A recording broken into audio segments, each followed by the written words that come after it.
Listo, ahora sí. Como objetivos de la charla me tracé recordar los conceptos para el estudio de la alineación sagital. Simplificaremos y otorgaremos un paso a paso para el análisis de este plano y brindaremos herramientas que nos ayuden a planear las correcciones. Esta fue la bibliografía que utilizamos, principalmente los principios de la deformidad, la corrección de la deformidad del doctor Bailey. Entonces, estamos determinando pues que el plano sagital es muy diferente al plano coronal. Todos conocemos muy claramente el plano coronal, sin embargo, a veces el plano sagital es olvidado. Tiene diferencias claras y es que en el plano coronal no se producen arcos de libertad.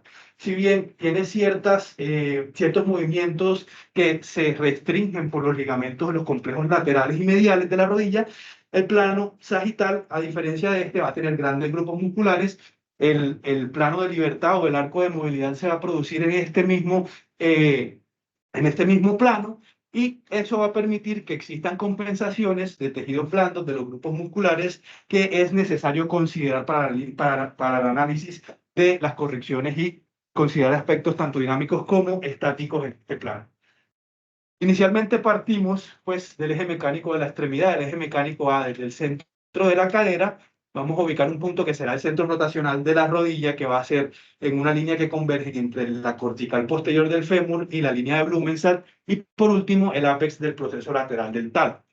Entonces, normalmente cuando estamos en cero, vamos a tener el eje mecánico por delante del centro de rotación de la rodilla. Eso va a permitir que se bloquee la rodilla, se relaje el cuádriceps y permite a la persona estar en una fase de estancia sin necesidad de mantener una contracción activa del cuádriceps. A diferencia de esto, cuando se producen por lo menos 5 grados de pérdida de la extensión, vamos a tener un eje mecánico que pasa por todo el centro rotacional de la rodilla. Cuando se produce esa pérdida de 5 grados o más, obviamente se va a perder esa capacidad del bloqueo de la rodilla, y va a depender mantener pues la extremidad en extensión a expensas del cuádriceps, teniendo pues una contracción sostenida y obviamente llegando a la fatiga posterior a eso. ¿Cómo vamos a tomar nuestras radiografías? Esto debe ser por medio de un chasis grande que abarque desde la cadera hasta el tobillo, más o menos de 1,30 metros. Esto va a estar aproximadamente de 2 a 3 metros de distancia, centrando la rodilla, pues, o el centro del rayo va a quedar en la rodilla. Más o menos así veremos nuestra radiografía. Ojo, no estamos buscando una proyección perfecta lateral aquí por la anatomía del fémur distal. Perdón. Por anatomía del fémur distal no vamos a ver esa sobreposición de los cóndilos en la parte posterior. Vamos a ver más o menos una imagen así. Y como pues a manera práctica la posición ideal, pues se puede simplificar diciéndole pues al técnico que busquemos un perfil falso, una radiografía, una proyección en falso perfil de la cadera. Sin embargo, ubicando pues el centro de la rodilla pues en el centro de nuestro rayo. Entonces, existen diferencias en los ejes, ya para recordar un poco los conceptos de los ejes anatómicos y mecánicos. En el caso de la tibia y el fémur en el plano sagital, los ejes mecánicos, por lo menos de la tibia, van a estar un poco más posteriores y van a partir desde un punto medio entre el diámetro anteroposterior de la tibia proximal. Los ejes anatómicos, como siempre, vamos a utilizar las líneas mediodiaficiarias, y la línea o el eje va a ser pues la que más se acomode a la diáfisis, y los ejes anatómicos y mecánicos del fémur van a variar mucho, ya que el eje anatómico es el de la derecha, el eje anatómico que es el de la derecha va a estar pues dependiendo pues de la anatomía del fémur, iniciando pues desde la cabeza, y va a tener diferentes orientaciones a lo largo de su recorrido hacia distal. Entonces, ¿por qué es importante esto? Porque el test de mala alineación en el plano sagital se va a analizar por segmentos. Hay que analizarlo por segmentos, por ende vamos a tomar la porción distal del fémur y la porción proximal de la tibia, y con eso vamos a guiarnos por medio de las líneas o ejes anatómicos. Hay que ubicar muy bien las líneas de orientación articular y saber muy bien los segmentos mediodiaficiarios para sacar esos ejes anatómicos de los huesos. Importante aquí, antes de continuar, que todos los ángulos que vamos a trabajar, por lo menos alrededor de las rodillas, van a ser ángulos posteriores, para que no pues perdamos ahí el esquema de... ah. Listo, entonces, antes de todo hay que determinar si existe una subluxación, una luxación de la rodilla. ¿Qué vamos a hacer aquí? Vamos a ubicar nuestras líneas de orientación articular del fémur y de la tibia, y por lo menos la del fémur la vamos a extender hacia abajo, de forma perpendicular al piso, y la de la tibia hacia arriba. Estas dos líneas deben ser colineares o unirse. Si existe una traslación entre milímetros, estaremos ante una subluxación. Listo, hay dos deformidades principales en este plano, la deformidad en extensión que hay que valorarla de forma clínica y cuando el paciente pues está relajado de forma pasiva. Aquí lo importante es que a pesar de tener una hiperextensión, al momento de la marcha no es tan visible o no es visible en todos los casos, ya que la fuerza de los isquiotibiales va a mantener las estructuras estabilizadas. Sin embargo, esa inestabilidad progresiva ósea va a condicionar a una elongación de las estructuras posteriores y teniendo pues una insuficiencia posterior con el paso del tiempo. En cuanto a las deformidades en flexión, aquí como no vamos a tener el eje de carga pasando por delante del centro de rotación de la rodilla, vamos a tener pues una inactivación de ese bloqueo de la rodilla y como ya lo dije, una contracción continua del cuádriceps que va a promover el dolor anterior de rodilla y la sobrecarga de la articulación patelofemoral, teniendo también pues fatiga. Vamos a tener el máximo de carga cuando hay una pérdida de extensión de 15 a 20 grados, sobrecargando sobre todo la parte posterior de la articulación tibiofemoral, promoviendo la artrosis temprana en estos pacientes. Me voy a quitar el tapabocas por esto. Mientras almorzamos. Bueno, entonces, para las líneas de orientación articular, por lo menos en el caso del fémur, vamos a ubicar si tiene fisis o no, dos puntos. Por lo menos si tiene fisis, que está un poquito lejos para señalarlo, si tiene fisis, vamos a ubicar el punto más anterior de la fisis y el punto más posterior de la fisis, y una línea que se trace a través de esa va a ser nuestra línea de orientación. Si el paciente pues ya cerró fisis y podemos ver alguna huella, la ubicamos también con respecto a esa huella, y si no, vamos a ubicarlo desde el inicio y el fin de la curvatura distal del fémur. Cuando el fémur pasa de ser recto a curvo es donde vamos a ubicar los puntos para nuestra línea de orientación articular.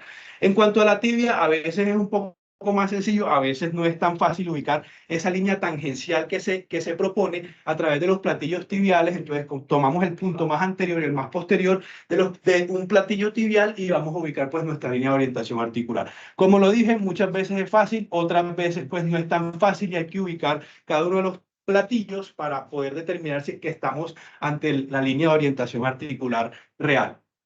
Entonces, el paso 1 o la regla 1 parte de la posición de extensión máxima de la rodilla. Esto normalmente lo vamos a ver en las radiografías panorámicas sagitales. Sin embargo,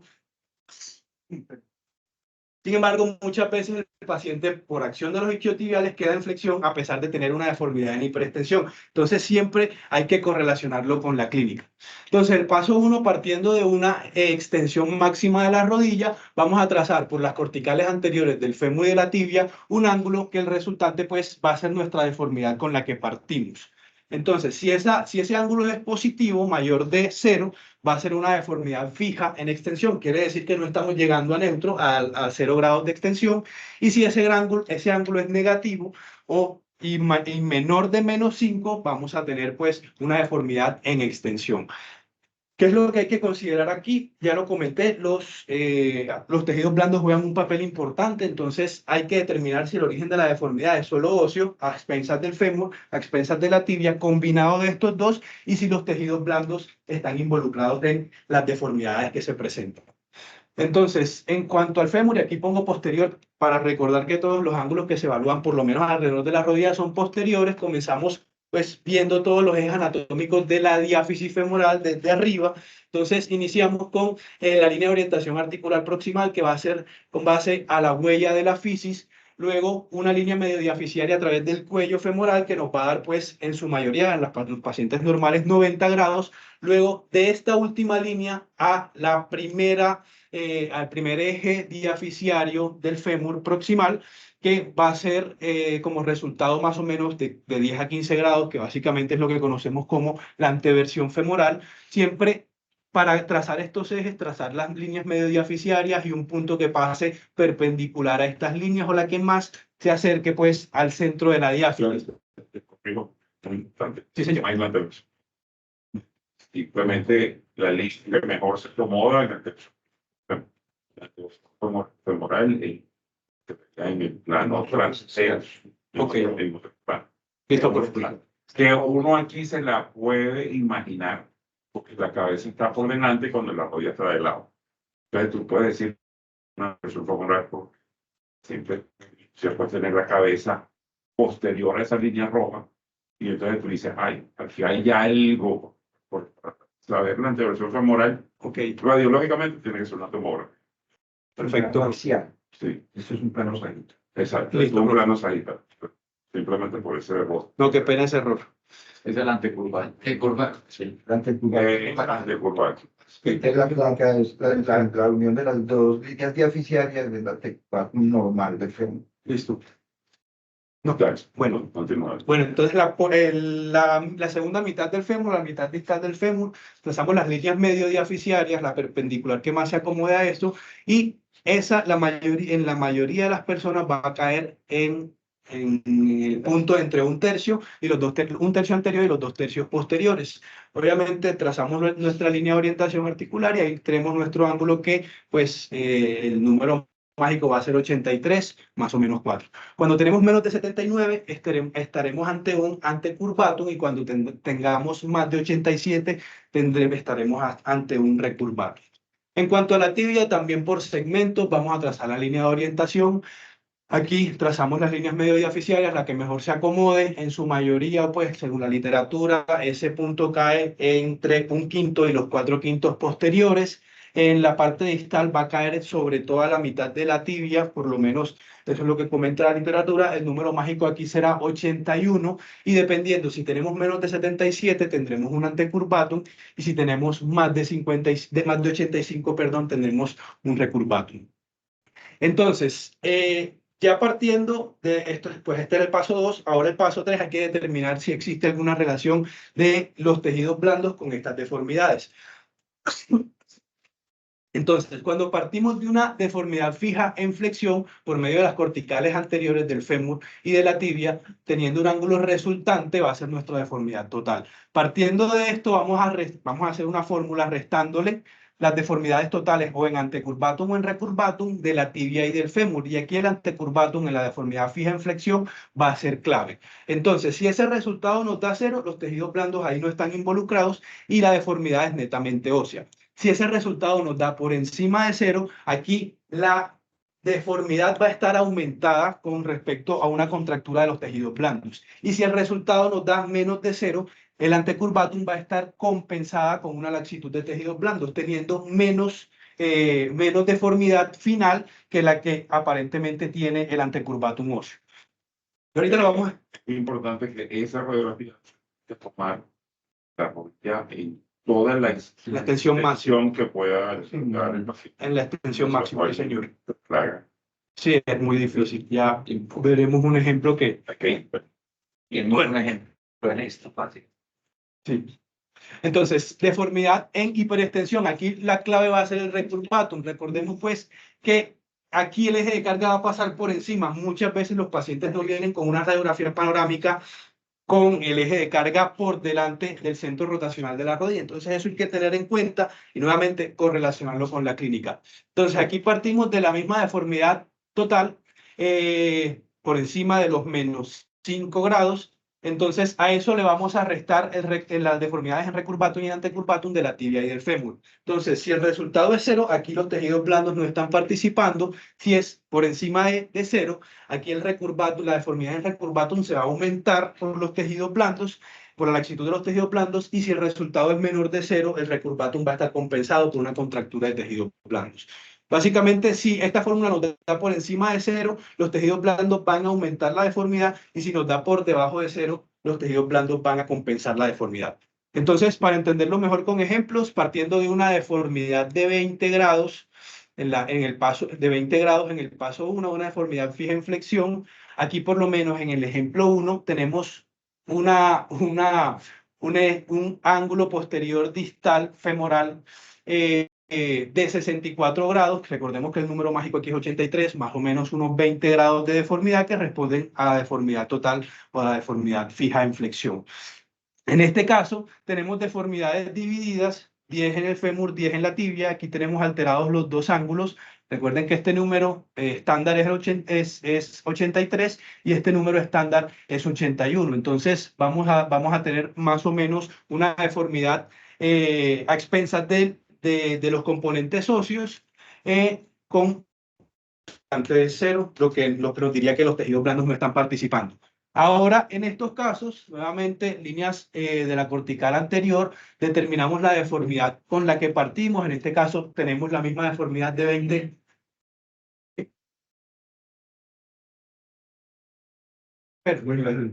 Tenemos la deformidad de 20 grados. En el primer caso, una deformidad de 10 grados a expensas del fémur distal. Entonces, esta sumatoria nos va a dar por encima de cero. Eso quiere decir que la deformidad está aumentándose con 10 grados de tejidos blandos. Entonces, siempre que tengamos un resultante diferente a nuestra deformidad inicial, a expensas de la deformidad ósea, hay que buscar que existan tejidos blandos participando en ese aumento o en esa compensación de la deformidad. En este caso contrario, tenemos una deformidad de 30 grados a expensas de un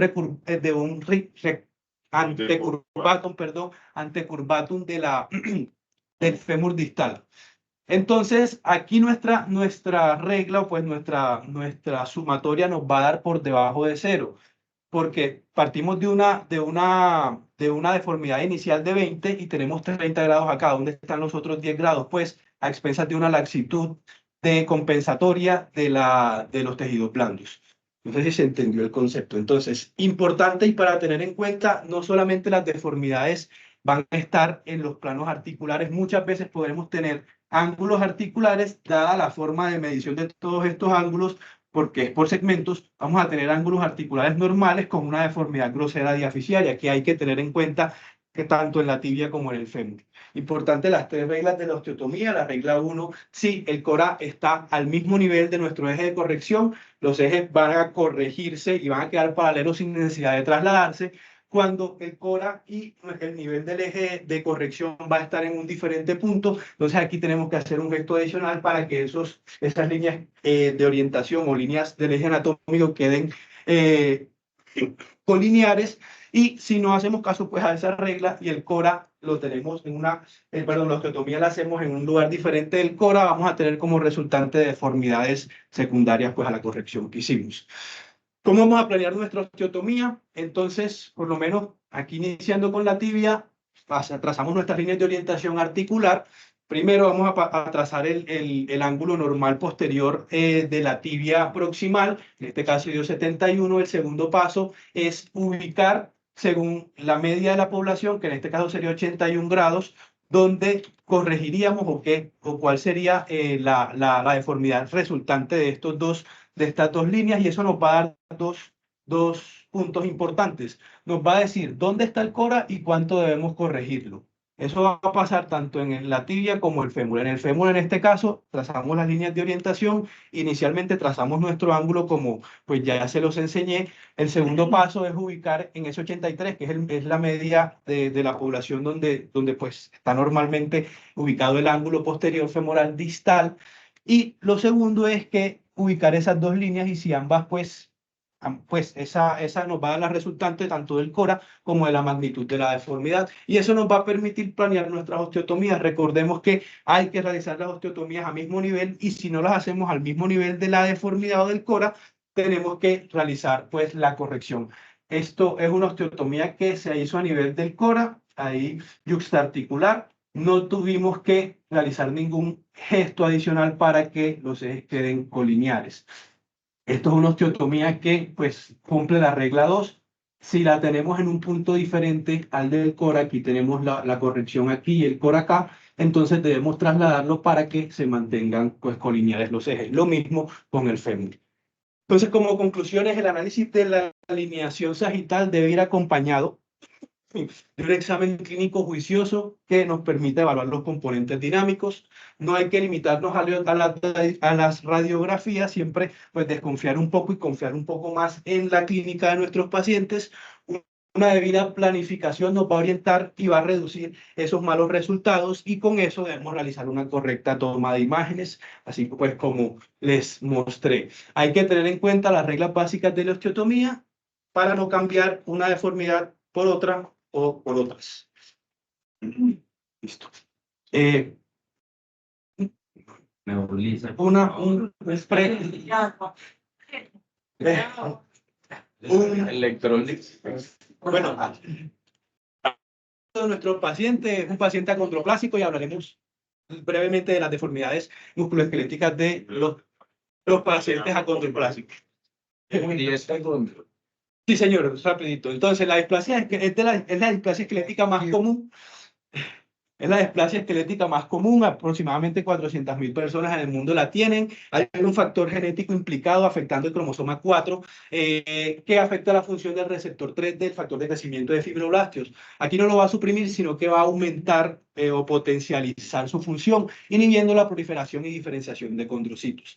Esto va a condicionar una disminución de los condrocitos en la fisis, promoviendo la calcificación y el llenado de tejido fibroso en la fisis, alterando el crecimiento, sobre todo longitudinal. Lo que vamos a tener como resultante, huesos cortos pero gruesos. Aquí podemos ver por lo menos un preámbulo de las deformidades, la llamada en la radiografía P, una pelvis cuadrada, que es una de las deformidades que se encuentra, y la horizontalización de la ceja acetabular. Entonces, los pacientes van a tener talla baja desproporcionada con un crecimiento rizomélico, una alteración del crecimiento rizomélico. Esto quiere decir que lo que más se va a alterar van a ser las porciones proximales de los huesos largos, o sea, fémur y húmero.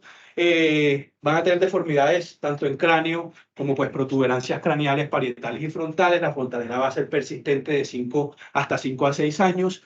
Va a ser pacientes flexibles, van a tener una laxitud ligamentaria global, a excepción de una articulación. Entonces, eso nos va a condicionar a tener costillas flexibles y tener a pacientes con movimientos de respiración paradójicos. Las fases características, no andaré mucho en eso. En cuanto a la columna, sobre todo cuando el paciente empiece a caminar y empiece a realizar pues la fase de hiperestación y la marcha, vamos a desarrollar un aumento de la cifosis toracolumbar y una hiperlordosis lumbar. La estenosis del foramen magno, que en muchos casos lleva al paciente a cirugía. Y en cuanto a las deformidades musculoesqueléticas, las manos son muy características, son pequeñas, los dedos cortos, pero son muy funcionales. Tendremos una deformidad en tridente o en mano en estrella. Esta es la única articulación que en realidad es rígida en los pacientes. Puede estar asociada pues a una subluxación de la cabeza o de la cúpula radial. Los pacientes acondroplásicos van a tener una malalineación en varo en la mayoría de los casos, y esta va a ser progresiva y puede condicionar, perdón, torsión tibial interna. Me equivoqué. Como lo dije, son hipermóviles y esto puede ser secundario a la hipotonía generalizada que tienen estos pacientes. Metáfisis ancha, huesos gruesos, fisis en V invertida, y el peroné muchas veces va a haber una desproporción con la tibia, y eso va a condicionar a que se produzca o se manifieste esa deformidad en varo en nuestros pacientes. Entonces, este estudio, pues, que es de pseudoacondroplasia, una... Lo pongo, es que el profilaxis me hago con el...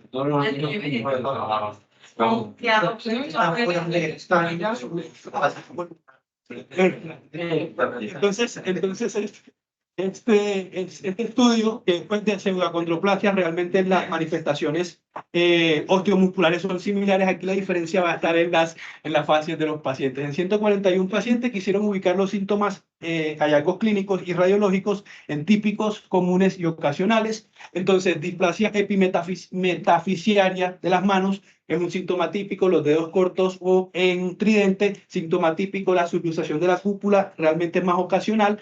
La cabeza humeral ancha es típico, y cuando esta está luxada y subluxada se considera algo común, un evento común en estos pacientes.